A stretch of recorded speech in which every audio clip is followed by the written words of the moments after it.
September 24th, 1971 was the last day at the time 16-year-old Kathy Marie Moulton was seen. Kathy planned to attend a dance during that night in her hometown of Portland, Maine.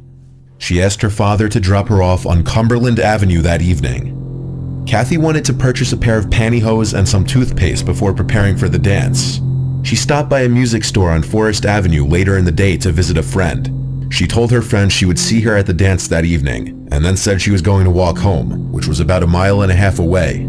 She was last seen walking down Forest Avenue after leaving the music store, and she was seen carrying a brown leather Mexican clutch purse, which contained her house key, 2 tubes of toothpaste, and a very small amount of cash. When she didn't arrive home by dinner time, her parents knew something was wrong and reported her missing.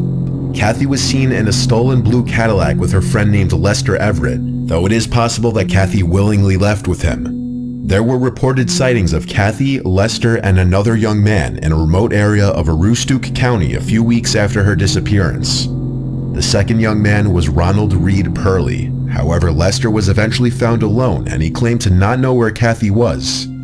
A garage employee at Fort Fairfield in Aroostook County remembered seeing Kathy, Lester, and Ronald. They came to the garage to buy new tires for the Cadillac. The employees said Ronald appeared to be controlling Kathy's movements, even walking her to and from the bathroom with his hand on the back of her neck. Across the border on the Tobique Reserve, witnesses said they saw Lester and Kathy for a few days in September 1971, before the two went to a farm in the Mars Hill area of Aroostook County where they started working on a potato field at McBride's farm. Kathy was completely distrusting of Lester and continually begged to go back home to Portland, which he refused. Kathy befriended a teenage girl who worked on the fields. The girl said Kathy was nervous about her parents being upset with her, and that they were probably looking for her. According to the girl, Kathy also cried often and seemed fearful of the other men working on the farm, and she often said she wanted to go home. Lester became tired of Kathy's constant complaining to go home, so on the evening of September 29, 1971, while the other field workers were enjoying a bonfire, Lester got behind the wheel of the stolen car with Kathy in the passenger seat, and he told her that they were going for a ride. She begged him to drive her back home, but he didn't. Lester returned the next morning and said that he had dropped her off at another camp, when in reality, he had brought her back across the Canadian border to the Tobique Reserve and left her with Ronald. At the end of the potato harvest, Lester and a few others left for Florida to pick oranges. He never returned to Maine, and when questioned, he said he did not know what happened to Kathy. Lester died of cancer in the mid-1980s, at the age of 35. Ronald, who had served time for rape and home invasion, has long been a prime suspect in this investigation. He has refused to cooperate with police, even when he was offered immunity from prosecution if he would provide details as to what happened to Kathy. Investigators have considered the possibility that Kathy was killed by Lester and that he left her body in the woods of Aroostook County. But this theory is unlikely, since some of Ronald's relatives would later verify the fact that Lester had dropped her off at their home, and they would claim that one of their relatives had harmed her. It's unknown if this is what happened. His family has refused to cooperate with police about Kathy as well. Investigators believe she died on the Tobique Reserve sometime before Thanksgiving of 1971, but they never had enough evidence to file charges against anybody, or even get warrants to search Ronald's family home. In 1983, a hunter said he came across a skeleton in the woods near Smyrna, Maine, surrounded by female clothing. Some investigators believe the remains were Kathy's. The hunter was unable to retrace his footsteps and lead police back to the site, however, and the bones were never seen again. Kathy was a junior at Deering High School at the time of her disappearance, and her peers said she seemed like a happy girl with no reason to run away from home. Her father died in 2017, but her mother is still alive and continues to hope for a resolution in her case. Mary Virginia Carpenter was a 21-year-old girl from Texarkana, Texas, who went missing in Denton in the summer of 1948. She was last seen by a taxi driver around 9:30 p.m. on Tuesday, June 1st, 1948. She left her home in Texarkana and took a train to Denton, 6 hours away. At the station, she took a taxi to the Texas Women's University, where she was planning to complete a summer term. She transferred from the University of Arkansas after she decided she wanted to enter a different career field. Mary first enrolled in the Texas Women's University during the 1945 to 1946 school year, and then took a break from school to help her mother who had fallen ill and to save money. Mary once again enrolled in the school for the 1948 summer term, where she planned to begin training as a laboratory technician in the autumn, but she disappeared just before the summer term began. The cab driver who had seen her last, Edgar Ray Zachary, later stated he stopped in front of Brackenridge Hall, a building on campus, at 9 p.m., and Mary gave him a ticket for her trunk and paid him $1 so he would pick it up for her from the train station the next day. Edgar stated that after she got out of the taxi, Mary approached two young men standing near a yellow convertible that he believed to be a Pontiac. Edgar stated that one of the men were tall and the other one was chunky. Mary approached the men as if she knew them and began to speak to them, and Edgar, assuming they were just her friends, drove away. She never checked into her dorm in Brackenridge Hall and was never seen or heard from again after this moment.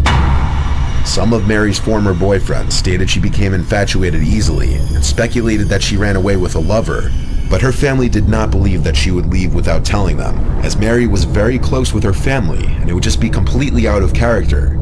She had previously been engaged, but broke off the relationship just weeks prior to the wedding. Police zeroed in on her boyfriend Kenny Branham and the cab driver Edgar. Kenny passed the polygraph tests and insisted that Mary would have no reason to run away. She didn't have a lover coaxing her to run off, no jealous exes, no wishes to leave her life behind. Kenny was also the first to report Mary missing to her mother, making his involvement unlikely. On top of that, Mary was looking forward to starting her semester at college. This led investigators to conclude that she had been taken. Police shifted their attention to Edgar and learned he had a record for petty crimes and a reputation for being abusive. He was charged with attempted rape in 1957, but the charge was dropped after the victim asked authorities not to prosecute. Edgar's wife stated he had been home with her from 10 p.m. onwards on the day Mary disappeared, but 10 years after her disappearance, his wife told police she lied to them, and her husband had not actually arrived home until 2 or 3 a.m. that night. Edgar died in 1984. He was never charged in connection with Mary's case, but he remains a suspect, although he did pass 2 polygraph tests in her case. In the winter and spring of 1946, 5 people were murdered in Lover's Lanes in Mary's hometown of Texarkana. Lover's Lane is a secluded area where people kiss or engage in sexual activity in their vehicles. This meant all 5 victims were young, around Mary's age. The crimes are believed to have all been committed by the same person. The murderer was never caught and became known as the Texarkana Phantom Killer. Mary was actually well acquainted with 3 of the killer's victims, creating suspicion that her case was linked with these murders, but police found no evidence to support this theory. In 1998, police received a tip that 2 men had raped and killed Mary shortly after her disappearance and buried her body in a dam at a stock tank near the Texas Women's University campus. The suspects were both deceased by this time, however. Police investigated this dam based on the information, but uncovered no evidence. Numerous leads and possible sightings of Mary have surfaced throughout the decades, but no solid evidence has been uncovered. Both of Mary's parents have passed away, and she was an only child, but her 3 cousins still hope to find closure in this case one day. Like Mary, Army veteran Alvin Matlock was also 21 years old at the time that he went missing in the spring of 1951. There were a lot of theories as to what happened to him, but none of them were pleasant. Alvin was last seen in Spokane, Washington, and at the time of his disappearance, he lived in a cabin on Browns Mountain in Spokane County. His little brother Clyde, who was 12 years old when Alvin disappeared, is now 83, and to this day still hopes his brother's body is found. Clyde and his wife Patricia went to the inaugural missing person event hosted by the Spokane County Medical Examiner's Office in 2016. At this event, which was held to help facilitate locating missing people, attendees could file police reports, submit DNA and dental records, and provide photographs of loved ones. Alvin had spoken to family members in March and informed them of his cabin's location. As far as his disappearance, his family first suspected something wasn't right when Alvin didn't show up to the family dinner on Thanksgiving Day 1951. His worried mother drove to his cabin on Brown Mountain to find the cabin empty and both of his vehicles gone. The family was told by a neighbor that he had quietly packed up and gone to Alaska. Clyde and other family members believed this for a while, mostly because they wanted to. But as the years passed and there was no contact from Alvin, it became clear he was not in Alaska. The story going around was that Alvin was having an affair with a married woman and had got into a fight with the woman's husband when he found out about what was going on.